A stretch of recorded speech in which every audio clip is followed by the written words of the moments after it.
पुलत्स्य जी कहते हैं, यह सुनकर श्री रघुनाथ जी बहुत प्रसन्न हुए और प्रिय वचन बोलने वाली प्रियतमा सीता को बड़े आदर के साथ हृदय से लगा लिया।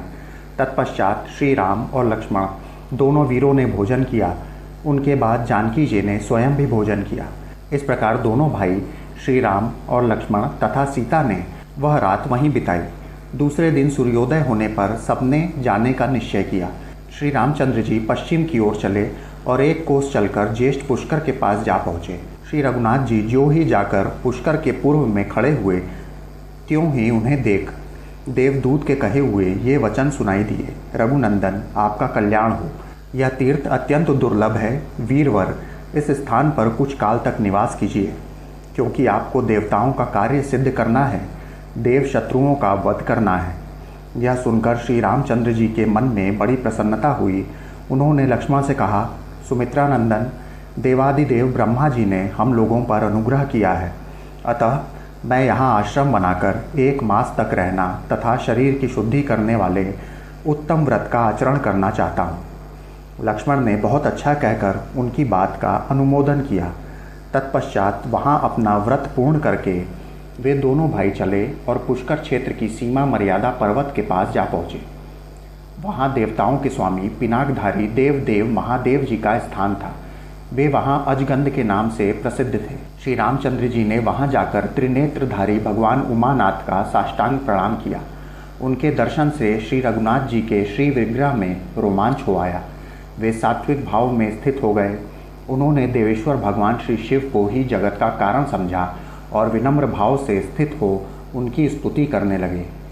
श्री रामचंद्र जी बोले, जो चराचर प्राणियों सहित इस संपूर्ण जगत को उत्पन्न करने वाले हैं, उत्पन्न हुए जगत के सुख दुख में एकमात्र कारण हैं तथा अंतः काल में जो पुनः इस विश्व के संहार में भी कारण बनते हैं, उन शरणदाता भगवान श्री शंकर को मैं शरण लेता हूँ।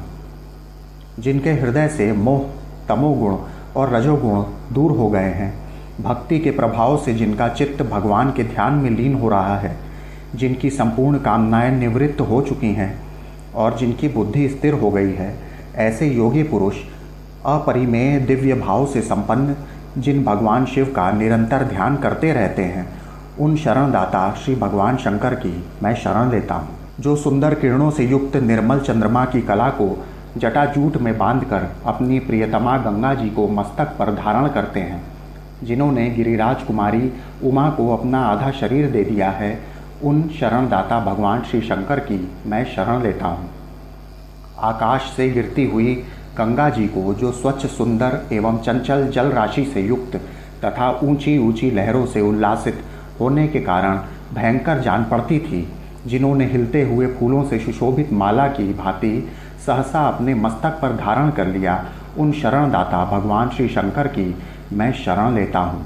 कैलाश पर्वत के शिखर के समान ऊंचे शरीर वाले 10 मुख रावण के द्वारा हिलाई जाती हुई कैलाशगिरी की चोटी को जिन्होंने अपने चरण कमलों से ताल देकर स्थिर कर दिया, उन शरणदाता भगवान श्री शंकर की मैं शरण लेता हूँ। जिन्होंने अनेकों बार दैत्यों को युद्ध में परास्त किया है और विद्याधर नागगण तथा फल मूल का आहार करने वाले संपूर्ण मुनिवरों को उत्तम वर दिए हैं, उन शरणदाता भगवान श्री शंकर की मैं शरण लेता हूँ। जिन्होंने दक्ष का यज्ञ भस्म करके भग देवता की आंखें फोड़ डालीं और पूषा के सारे दांत गिरा दिए तथा वज्र सहित देवराज इंद्र के हाथ को भी स्तंभित कर दिया, जड़वत निश्चेष्ट बना दिया, उन शरणदाता भगवान श्री शंकर की मैं शरण लेता हूँ। जो पाप कर्म में निरत और विषयासक्त हैं, जिनमें उत्तम ज्ञान, उत्तम कुल, उत्तम शास्त्र ज्ञान और उत्तम गुणों का भी अभाव है, ऐसे पुरुष भी जिनकी शरण में जाने से सुखी हो जाते हैं, उन शरणदाता भगवान श्री शंकर की मैं शरण लेता हूँ। जो तेज में करोड़ों चंद्रमाओं और सूर्यों के समान हैं, जिन्होंने बड़े बड़े देवताओं तथा दानवों का भी दिल दहला देने वाले कालकूट नामक भयंकर विष का पान कर लिया था, उन प्रचंड वेगशाली शरणदाता भगवान श्री शंकर की मैं शरण लेता हूँ।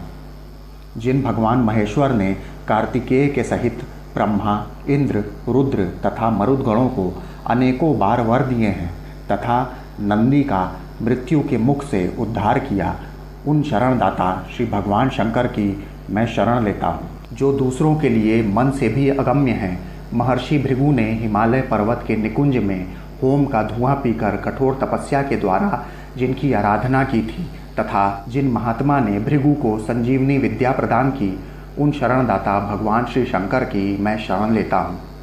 हाथी और बिल्ली आदि की सी मुखाकृति वाले तथा दक्ष यज्ञ का विनाश करने वाले नाना प्रकार के महाबली गणों द्वारा जिनकी निरंतर पूजा होती रहती है एवं लोकपालों सहित देवगण भी जिनकी आराधना किया करते हैं, उन शरणदाता भगवान श्री शंकर की मैं शरण लेता हूँ। जिन भगवान ने अपनी क्रीड़ा के लिए ही अनेकों नदियों, पक्षियों और वृक्षों से सुशोभित एवं ब्रह्मा जी से अधिष्ठित सातों भुवनों की रचना की है तथा जिन्होंने संपूर्ण लोकों को अपने पुण्य पर ही प्रतिष्ठित किया है, उन शरणदाता भगवान श्री शंकर की मैं शरण लेता हूँ।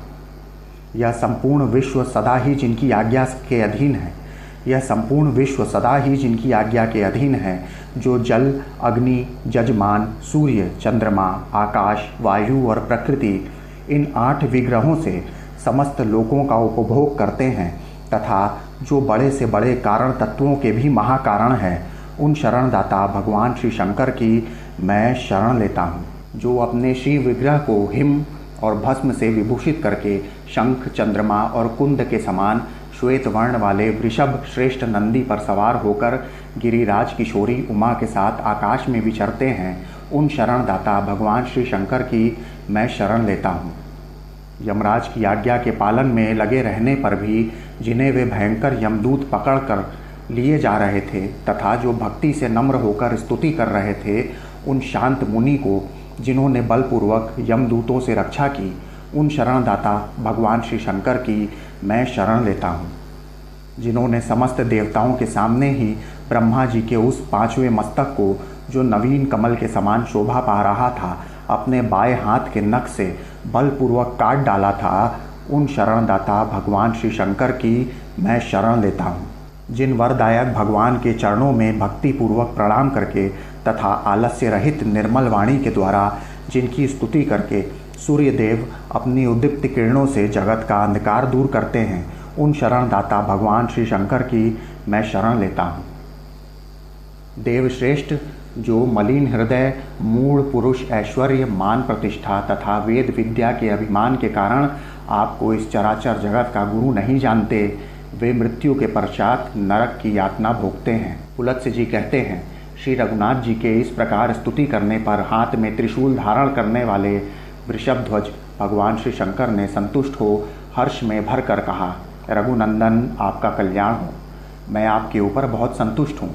आपने विमल वंश में अवतार लिया है। आप जगत के वंदनीय हैं। मानव शरीर में प्रकट होने पर भी वास्तव में आप देव स्वरूप हैं। आप जैसे रक्षक के द्वारा सुरक्षित हो देवता अनंत वर्षों तक सुखी रहेंगे। चीरकाल तक उनकी वृद्धि होती रहेगी। 14वां वर्ष बीतने पर जब आप अयोध्या को लौट जाएंगे, उस समय इस पृथ्वी पर रहने वाले जो मनुष्य आपका दर्शन करेंगे, वे सभी सुखी होंगे तथा उन्हें अक्षय स्वर्ग का निवास प्राप्त होगा। अतः आप देवताओं का महान कार्य करके पुनः अयोध्यापुरी को लौट जाइए। यह सुनकर श्री रघुनाथ जी श्री शंकर जी को प्रणाम करके शीघ्र ही वहाँ से चल दिए। इंद्रमार्गा नदी के पास पहुंचकर उन्होंने अपनी जटा बांधी। फिर सब लोग महानदी नर्मदा के तट पर गए। वहाँ श्री रामचंद्र जी ने लक्ष्मण और सीता के साथ स्नान किया तथा नर्मदा के जल से देवताओं और अपने पितरों का तर्पण किया। इसके बाद उन दोनों भाइयों ने एकाग्र मन से भगवान सूर्य तथा अन्य देवताओं को बारंबार मस्तक झुकाया। जैसे भगवान श्री शंकर पार्वती और कार्तिकेय के साथ स्नान करके शोभा पाते हैं, उसी प्रकार सीता और लक्ष्मण के साथ नर्मदा में नहाकर श्री रामचंद्र जी भी सुशोभित हुए।